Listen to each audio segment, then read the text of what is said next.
nitie nguvu, nimalize mwendo salama. Yesu, nitie nguvu, nimalize mwendo salama. Tembea nami Jehova. Seaway started as a very small residential centre for children, and our mission was to provide a family atmosphere for children, because the children that come to us are from abusive situations or very vulnerable situations. So we've always had a very family, peaceful, joyous, happy feel in our centre, and that's boiled over into all the work that we're doing. So it's really to help children and to help families that are really struggling in life. Okay, so in the last few years that we've been working with Kitefu Primary School, first project we did was to install a library for them and to renovate some classrooms and build them some desks. That project initially was to help us build a good, strong relationship with Kitefu Primary School. We were a new group of people in the area. People were unsure what we wanted to be doing, unsure what our objectives were, what our priorities were. So it was really to build up a good, strong relationship, which we did manage to do. With some leftover money from that project, one of the things that had a really big impact was we built a fence around the entire school. By building a fence, it improved the security at the school. A big problem they were having was school books and school supplies, and any food they were trying to grow was constantly being stolen, as well as rainwater they had collected and sort of food, maize and beans that parents had donated. It was all getting stolen. So we wanted to try and help them with that. We had two options really. One was you buy stuff to replace what had been stolen. The other was to try and tackle the initial problem. So the initial problem was the theft. If we just replaced it, more stuff would have simply been getting stolen. But by building a fence, you reduce the amount of theft, therefore you tackle the cause of the problem, not the consequence of the problem. Okay, in this school there's about 850 students in this small area, and in 2014 and 2015 a group of North Angular students like myself came to the school and painted every classroom in an attempt to make it more aesthetically pleasing and hopefully attract more students to come here and raise and increase the economic profile of the school. Instead, what happened was that now, when you look at the school now, most of the paint, it doesn't look like this school has been painted, and it doesn't quite look as aesthetically pleasing as it was 2 years ago. So that is an example of the disadvantages of short-term aid. There was an investment made by a Tanzanian man who grew up in Kitefu and probably went to Kitefu Primary School. He managed to get a solar power system donated, so a big solar cell that was then powering the library, the standard 6 and 7 classes, final 2 grades, and the head teacher's office. There is now light in them. Yeah, teachers' justice is so important because when it comes to the reality that most of the teachers live far from the school, so having settlement in the school, teaching is conducted easily. Yeah, so they don't move for so long. They don't get tired before start teaching. Yeah. How far away are the teachers approximately? 4 kilometers twice, which means 80 kilometers. And the others come more than 10 kilometers.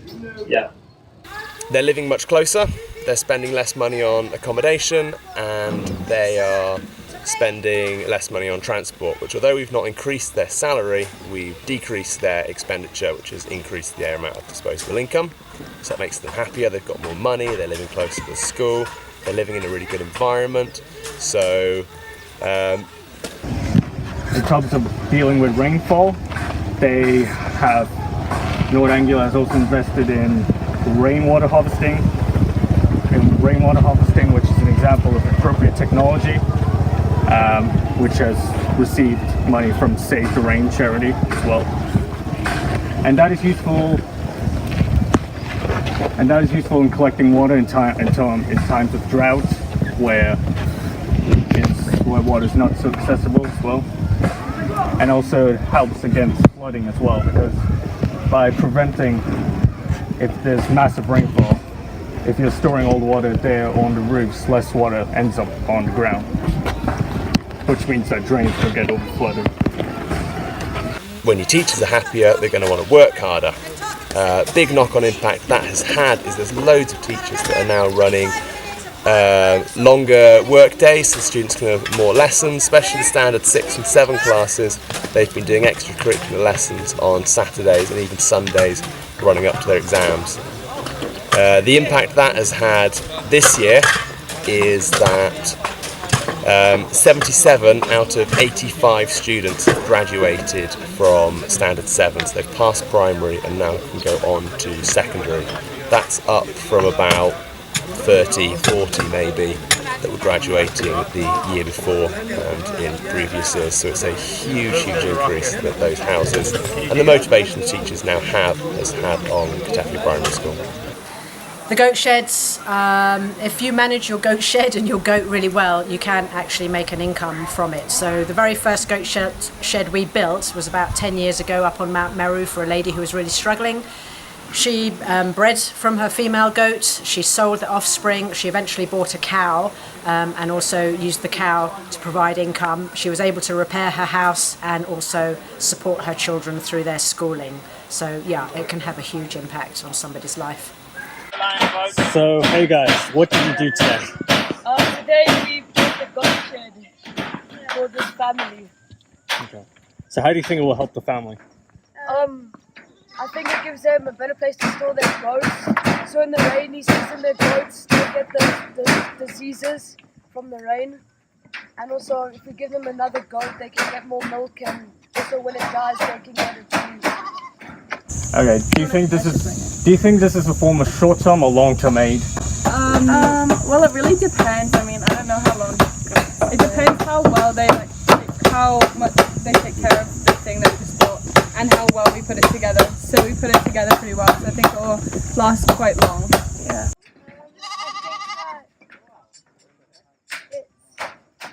It's more of a long-term thing because the goats can have babies and then they can lead to like 4 goats and 5 goats. Do you think it's sustainable? To an extent, because it's made of wood, so it can rot quite easily, and depends how long the goat, if the goat stays alive for, how well they look after it as well, not just the conditions of the weather and stuff. I think it's sustainable to the extent that if the goat dies, then if the goat dies, then it's not going to be sustainable at all, and they're going to have no goats to put in it. But as long as there is goats, having the goat shed is sustainable, I guess. Okay. But there's also the fact that if it does rain, that someone will have to repair sometimes. If it gets too damp, it might rot like the wood. Yeah. So you have to redo it. Maybe use better materials like metal. Nimalize mwendo salama. Yes, So, as I said, right now, there are sitting like 5 to 6 children on one of those desks. You probably saw it in Tepo or Nasareti School, the one you went to. So what are you doing right now? So we were shown around a nursery school in Tanzania, and we were given a job to make some of the desks that the children are going to use in the new school that's being built by another part of our group. Okay. Do you think this is sustainable? Yeah, I do. I think that if they're well kept and varnished and maybe painted, that they can be used for another 20 or 30 years, and that the way that we're being taught shows that we're able to reproduce the idea and keep on going with it, and loads of kids can learn how to do it, which if one did break, it's quite easy to repair. Do you think there's a way to make it even more sustainable, this idea? Maybe by teaching the children how to, or teaching the teachers, or people that actually live here, but the teachers that taught us live here, so if there was any really big problems, they could step in. So I think it's a really sustainable project. We're building for Seaway. We're building them a new nursery school. In Tanzania, about 60% of children never get the chance to go to any form of preschool education, so sort of nursery, kindergarten, reception, whatever it is you sort of want to call it. Okay, so we are here making a nursery school and it's a special needs school. These things are important for Tanzania. Why, Alana? Because there's a real need for them. And so far we've made cement to mix it up and then laid bricks with that and also laid the foundations. So in terms of the special needs, apparently, well, both nursery and special needs, there's no provision for them whatsoever. For special needs children, they feel like they get hidden away. They think that if you have a special needs child, there's some kind of witchcraft involved, so there's been no support for people with that kind of need, so this school is going to be helping that. So each week, Lord Angus students are going to come and build a bit more of a school to help this local area. Without us coming here, there probably wouldn't be a high chance of like parents donating the money to spend on the equipment we're using and like what we're doing. Therefore, it's important for us to come and get involved to raise money for the local people. I think that the work we are doing here is sustainable because it's giving a chance to other people who aren't as privileged to have an education. I think it's pretty sustainable already, as all of the stuff that we use to build comes from local areas. Yeah, So maybe if something is imported from somewhere not Tanzania, maybe it could the distance could be shortened, or they could find something that could be more locally sourced. But we're not. I think most of it's locally sourced, like the bricks over here and stuff like that. I think it's long-term because the kids who will land up going to the school will have a foundation education, which allows them to go on to elementary school and then secondary school. And also we're building it in a strong, well-built way, so it's not as though it's going to fall down or something like that, so it can be used for many generations and it'll last. Yeah.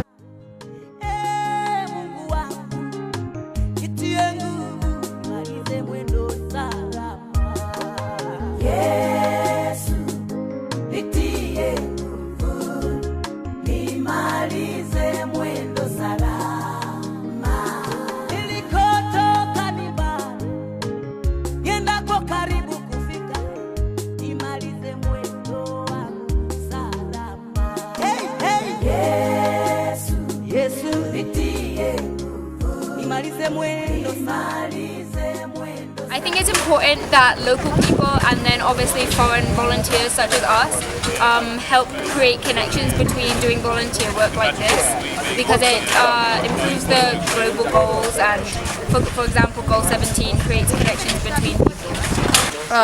Here we did three different goals. We did more education, more sustainable lights and energy, and no hunger. With no hunger, we created a goat shed which provides milk, and they could use it with, they could sell the milk and the meat so they can have more money to buy other food. We talked about the talking about sustainable lighting. We built solar panels to the houses so they can work and study more until it gets dark. And with no more education, we built some desks, and we also provide with donations with pencils, pens, and everything for education. Nimekanyaga miba, nimekwepa mishale mingi, lakini bado sijafika. Yesu we, nitie nguvu. Yesu we, nishike mkono. Yesu we, nitie nguvu. Nimalize mwendo salama. Hallelujah.